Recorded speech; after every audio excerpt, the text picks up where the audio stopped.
Dear student, I am Shalini Singh. This is my YouTube channel. Welcome to my channel. Student, आज के इस video में class 10th के student जो भी यूपी बोर्ड के हैं उनके लिए एक बहुत इंपॉर्टेंट सेशन है, कंप्रिहेंशन अनसीन पैसेज का। अनसीन पैसेज आपके यूपी बोर्ड एग्ज़ाम में अब 10 मार्क्स का आने वाला है, जो कि बहुत इंपॉर्टेंट है। और पेपर का जो पैटर्न इंग्लिश का वो पूरा चेंज हो गया है, क्योंकि अब हमारे पेपर को 4 सेक्शन में डिवाइड कर दिया गया है, A B C D.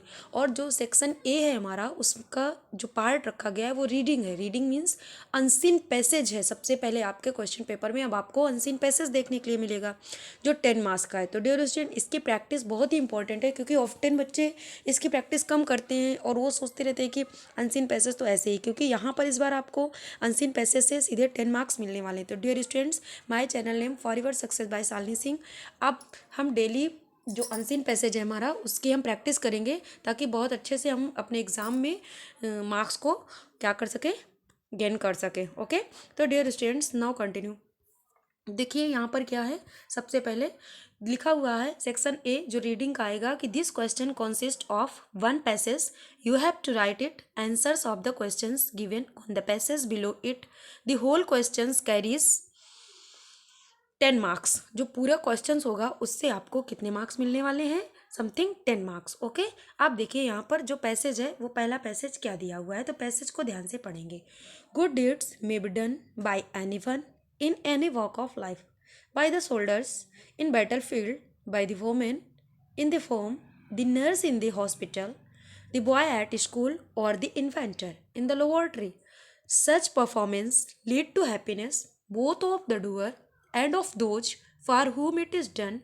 The memory of a good deed inspires others to do likewise with their fellow men. पहले पैसेज को ध्यान से पढ़ते हैं, उसके बाद क्वेश्चंस को देखते हैं। क्वेश्चंस क्या लिखा हुआ है ये अच्छे से हम समझेंगे यहाँ पर। तो जो हमारा पहला क्वेश्चन है, where does the performance of good deed lead to, मतलब जो अच्छे कार्य हैं उनका परफॉर्मेंस हमें किस ओर लीड करता है, ये पूछा जा रहा है। तो पैराग्राफ में ऊपर देखिए, सबसे पहले बीच में ही दिया हुआ है कि सच परफॉर्मेंस लीड टू हैप्पीनेस। ऐसे परफॉर्मेंस हमें कहाँ लीड करते हैं, हैप्पीनेस को। तो ये फर्स्ट क्वेश्चन का आंसर हो गया। Question number 2, what does the memory of a good deed to, जो अच्छी मेमोरी होती है वो हमारे लिए क्या करती है। तो memory of good deed inspire others, क्या लिखा हुआ है, the memory of good deed inspire others to do likewise. तो ये इसका आंसर्स हो जाएगा दोनों क्वेश्चंस का। उसके बाद देखिए लिखा हुआ है fill in the blanks, good dot dot may be done by anyone. Starting में ही दिया हुआ गुड डीड, क्या फिल कर देंगे यहाँ पर, डीड। उसके बाद दिया है soldiers fought in a, soldiers कहाँ फॉट करते हैं, बैटल फील्ड फिल कर देंगे, क्या फिल कर देंगे, बैटल फील्ड। उसके बाद देखते हैं हम अगला, लिखा हुआ है the works in the laboratory. अब लेबोरेटरी में वर्क कौन करता है, पैराग्राफ को एक बार आप ध्यान से देखोगे तो वहाँ पर एक शब्द आया है। पैराग्राफ जो लेबोरेटरी में होते हैं वो हमारे इन्वेंटर होते हैं, क्या होते हैं, इन्वेंटर। तो यहाँ पर हम क्या फिल कर देंगे, इन्वेंटर फिल कर देंगे। ओके अगला, the dot dot of a good inspire others. अगर अच्छे से पैराग्राफ को आप पढ़ेंगे तो वहाँ पर पैराग्राफ में दिया हुआ है कि जो कौन मेमोरी इंस्पायर्ड करती है, कौन इंस्पायर्ड करता है, हमारी मेमोरी। ओके, आप देखिए इनका मीनिंग्स लिखना है, इन सेंटेंसों का मीनिंग लिखना है। तो मीनिंग कैसे लिखेंगे, क्या करेंगे, डीड मीन्स क्या होता है, वर्क होता है। डीड मीन्स कार्य और वर्क मीन्स कार्य होता है। नर्स मतलब कौन, नर्स किसे बोलते हो, नर्स बोलते हैं अटेंडेंट इन अ हॉस्पिटल। इन्वेंटर आप किसे बोलते हो, inventor one who makes new things, जो नई वस्तुओं को बनाता है।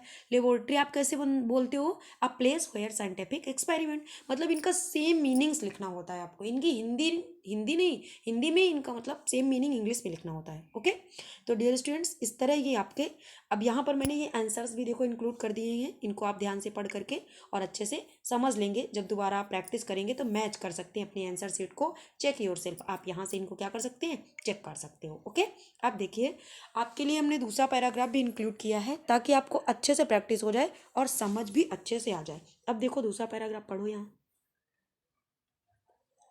Ishwar Chandra Vidyasagar was a man of exemplary character. Though a great scholar, he was not at all proud. On the contrary, he was very modest. He was an extremely dutiful son and cherished great reverence for his parents. On one occasion, while he was a teacher in the college of Redford, William, his mother wrote to him to come home to attend his brother's wedding. He applied to his superior officer for leave but was refused. Thereupon he immediately tendered his resignation, saying that mother's command was much more important than his service. The officer was impressed with his boldness and granted him leave. अब देखते हैं हम यहाँ पर question answers क्या हैं हमारे questions. तो ध्यान से हम पहले पैराग्राफ को पढ़ेंगे, उसके बाद क्वेश्चंस को देखेंगे।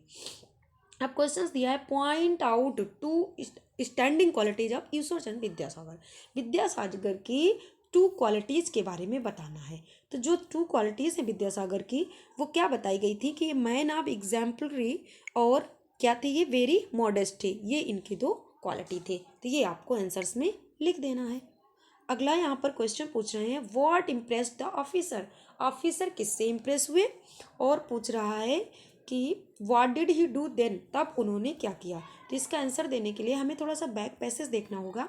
तो हम पैसेज को बैक करके देखेंगे कि the officer was impressed with his boldness and granted him leave. ये वाली लाइन इसका आंसर हो जाएगा यहाँ से।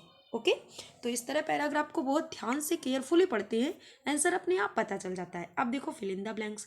Ishwarchand Vidyasagar was a man of exemplary, उसके बाद क्या आया था। अब यहाँ पर पैसेज आपको देखना पड़ेगा बार बार, पैसेज आपके जब सामने होगा तो और भी अच्छा कर लोगे आप। कैरेक्टर्स क्या फिल करेंगे यहाँ पर, कैरेक्टर्स। अगला, on the dot dot he was very modest. तो on the he was very modest दिया हुआ है, तो ऑन दी के बाद देखो पैराग्राफ आपको हम दिखाते हैं, अभी तुरंत पता चल जाएगा कि पैराग्राफ में क्या फिल करने के लिए आया था। ऑन द कॉन्ट्रेरी क्या लिखा हुआ है, ये कॉन्ट्रेरी, तो आप क्या फिल कर देंगे वहाँ पर, कॉन्ट्रेरी फिल कर देंगे। ओके, आप देखिए अगला, he dot dot great dot dot for his parents. तो पैराग्राफ आप ध्यान से पढ़ोगे, वहाँ पर आया है he dot dot he cherished and great reverence for his parents, ये फिल करेंगे। नेक्स्ट है हिज मदर्स डॉट डॉट, तो his mother's command was much more important than his service fill करेंगे। ओके, अब नेक्स्ट यहाँ पर सिनोनिम्स लिखने के लिए दी हुई है।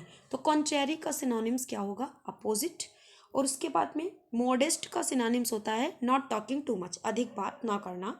और रिवरेंस मतलब वेरी पोलाइट रहना। और रिवरेंस मतलब होता है रिस्पेक्ट। और ग्रांटेड मतलब क्या होता है, ग्रांट करना मतलब गेन देना, किसी को छूट दे देना, तो गिव हो जाता है यहाँ पर। तो इस तरह ये सिनोनिम्स भी आपकी कंप्लीट हो जाएंगी। बहुत इजी होता है, बस पैराग्राफ को एक बार आपको ध्यान से पढ़ना होता है, और ज़्यादा इसमें कुछ भी नहीं करना है।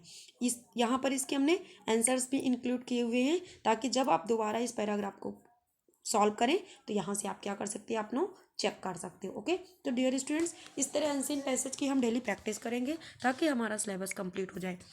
Thanks to all of you watching this video.